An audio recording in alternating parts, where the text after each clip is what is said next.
All right, welcome back to WMAC Now with your host Chuck Stevenson. So this is my second take on this.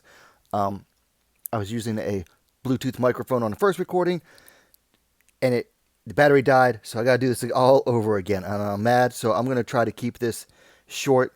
Hopefully, get it done in under 10 minutes. So, double fight review. Don't normally do these, but neither of these fights are worth their own review. So, we're going to London, England for UFC Fight Night, Edwards versus Brady. Two different strawweight fights. First up, Shauna Bannon defeated Puja Tomar via submission due to armbar. 3 minutes, 22 seconds of the second round. Bannon climbed to 7-1. Tomar fell to 9-5. Congratulations, UFC matchmakers. You found someone worse than Shauna Bannon. I mean, that's really the nicest way to put it.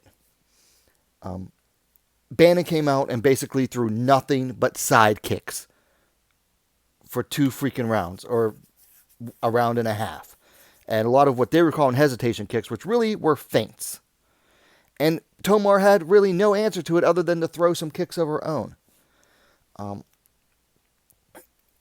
Here's the thing.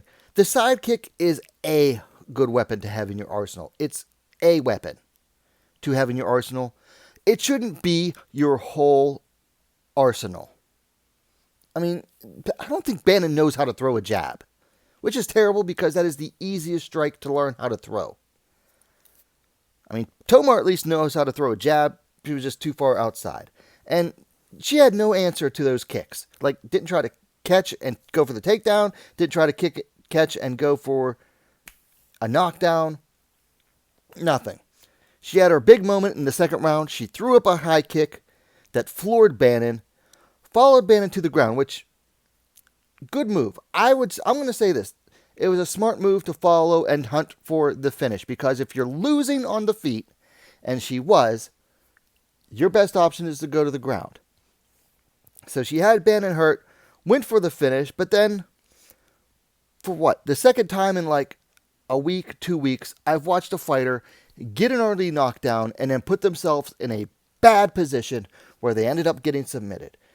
Tomar jumped in the guard, got her arm trapped, almost had her arm out, and then put it, like leaned into the guard,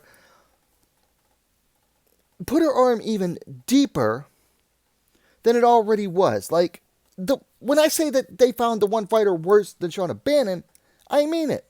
The girl was 1-3 in one championship, and now here she is. She's like, what, 1-1 in the UFC now. Wow, I mean, I really don't know how to put it. Credit to Shauna Bannon. She survived a scare and came back and won. Got a bonus for it. But where else is she going to go? Like, she is the lowest tier of UFC strawweights.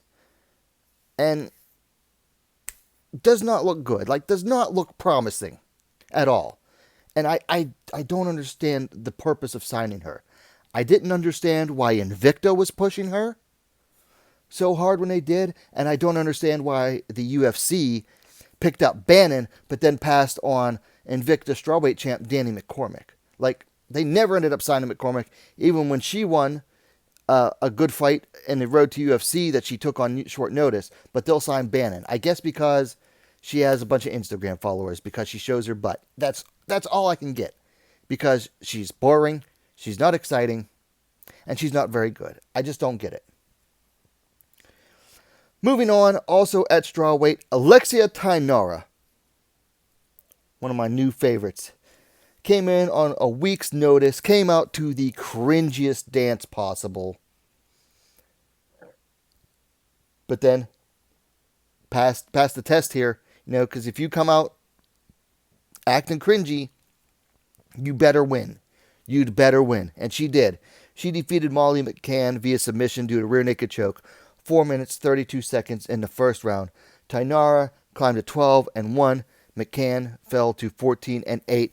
Good on you, Alexia Tinara, because I do not like fighters that act cringy, but hey, if you're going to act cringy, you better win. Not only did she win, we don't have to watch Molly McCann anymore. She sent McCann into retirement. McCann said, look, if I'm going to lose to someone who came in on a week's notice and just keep losing, I might as well not even be here, is basically the summation of what she said. And I agree. Credit to McCann, who I do not like, but credit to her for recognizing that. Thainara really didn't waste too much time on the feet with McCann, which is good because if you stay too long on the feet, you're going to play into McCann's game. We all know what McCann's game is. Come forward, throwing a ton of punches, and look busy. Basically being a I want to say it was Hector Garcia used to do that in the WEC and UFC. And he would win decisions that he shouldn't simply because he threw a ton of punches that missed but looked busy. Thainara, she's like, nah, I'm not going to do that. Took McCann down. Really good use of the can opener to pass the guard and everything. Got to the back. Got the rear naked choke in the first round. She got a bonus too. Congrats to Thainara. Now, is she a future prospect? We shall see. It's too early to tell. I mean, she came in straight from the Contender Series where she beat then LFA champ Rose Conceição via unanimous decision. That was a good win. And then came in on a week's notice, beat McCann. I'm not going to give you a whole lot of credit for beating McCann, but I will give you credit for doing it on a week's notice. So, looking forward to Thainara's next win, or next fight rather. Hopefully she doesn't act all cringy, but you know what? If she wins it, she can keep doing it. You can do it up until you lose. Then you got to quit doing it. That's the rule. So yeah, not a whole lot to talk about with these fights. They weren't very good. Well, the Bannon fight versus Tomar was really bad. But let me know your thoughts in the comments. Hit that thumbs up button. And go ahead and subscribe to WMAC Now, the best, most complete women's mixed martial arts dedicated platform on YouTube. Thanks for watching. We'll see you next time.